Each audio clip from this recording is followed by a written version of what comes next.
Welcome to Donmar TV News Channel, mga balita sa buwan ng Oktubre. Okay, pag-uusapan natin ngayon, marami ko tayong pag-uusapan. Karay na naman natin siyempre si Velasco. Kasi ito si Velasco, ang daming pautot sa buhay.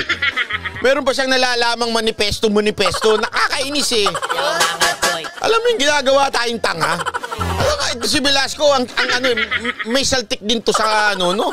Alam mo, pinagtatawanan, alam nyo ba na pinagtatawanan na ito ng mga congressman? Ito lang, sasabihin ko sa inyo ha. Wala akong biro, kasi pasensya noon, pero may mga kakilala ko tayong congressman, lalo na nung naging aktibo ito sa ABS-CBN. Marami tayong nakakilala dyan. Pinagtatawanan na ito ng congressman eh. Ano ba pinaggagawa nito? Maglalabas ng manifesto, pirma lang, walang pangalan. Tapos 10 pa. At sasabihin nila, kesyo press release yan, kumalat lang daw yan, hindi naman sadya para ilabas yan. Ulul, press release yan, halatang halata eh. Lalabas mo, sa 10. Alam nyo ba kung ilan ang numerong kailangan para mapatalsik si Cayetano? Ako sabi ko nga wala naman akong problema, ako gusto yung patalsik si Cayetano, pero si Velasco, sandali naman, medyo... Parang ganito yan eh. Parang ganito yan ha. Presidente, gusto mong palitan si Duterte. Okay naman. Bakit? Kasi matatapos na yung term ni Presidente Duterte ng 2022. Pero pagpapasok ka yung katulad ni Leni Robredo, medyo... Para namang ogag nun. Magpapasok ka lang yung wala pang kaalam-alam. Tapos yung paulit-ulit lang. Alam mo yung taong sa dami-dami ng ipapasok mo. Sabi nga nila, ang comparison... Ngayon ito, sinasabi ng mga ang comparison ni Cayetano dito kay Velasco pagdating sa utakan, parang isang mayor at saka isang student council officer. Ganun ang level ng utak. Hindi ko naman nilalait yung mga student council officer ha. Pero syempre in terms of karanasan, bumabangga ka sa dating senador na, secretary na ilang beses. Isipin mo yung pinapasok mo. Tapos ikaw yung tatanga-tanga lang yung mga style mo. Tinan mo, una niyang in-style. Kaysa yung gentleman's agreement.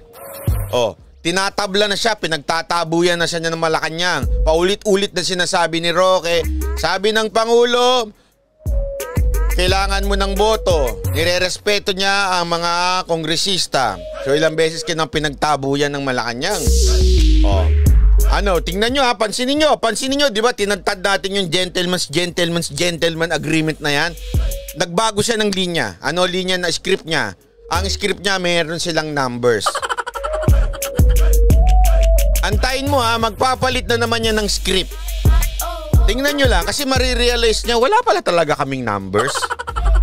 Yung una, ginagamit niya si Duterte, yung malakas sila kay Duterte, malakas kami.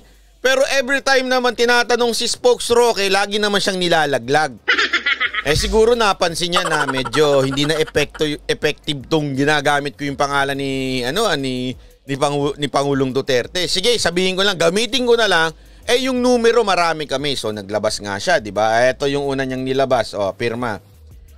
Parang ABS-CBN lang to, may papirma-pirma pang nagaganap. Akala mo naman, ayan, di ba? Pinakita ko na yan kanina, inuulit ko lang para magmukha siya pantanga, di ba? Ayan. Dito, tinabla naman siya uli. Tinabla na naman si Velasco ng Palasyo. Sabi ng Palasyo, salamat sa House for budget nod, ma'am, on suspension.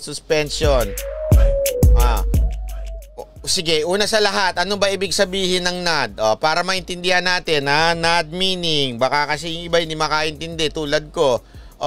Lower raise one said slightly briefly special in greeting us at standing blah blah blah. Have one said Paul. Sabihin, salamat. Gano'n. Okay. Susunod, ano ibig sabihin ng ma'am? Ang gulo-gulo kasi ng mga Ma'am, nanay. Ay, hindi. Oo nga, ma'am.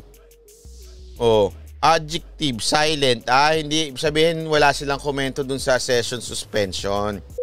Tapos na nga second hearing, daming sinasabi, next step niyan, amendment na at last. Ang hindi umaintindihan, anong sinasabi, ganito yan. Sige, tingnan nyo. Papanood muna natin to. Tingnan nyo, may papakita lang ako sa inyo. Sino ba yung mga nagre-reklamo dito?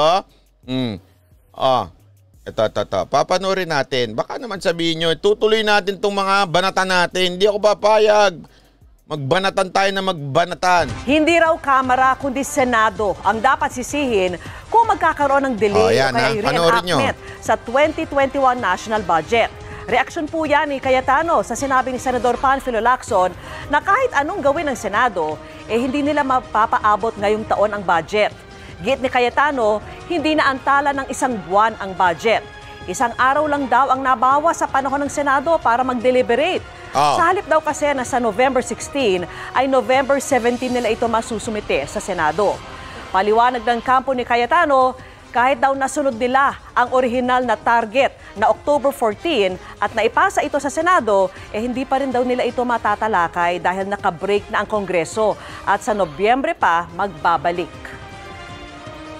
Kung magkakaroon po ng delay or reenactment, it will become because of the Senate, not because of the House. Tigas because we're only talking about 1 day.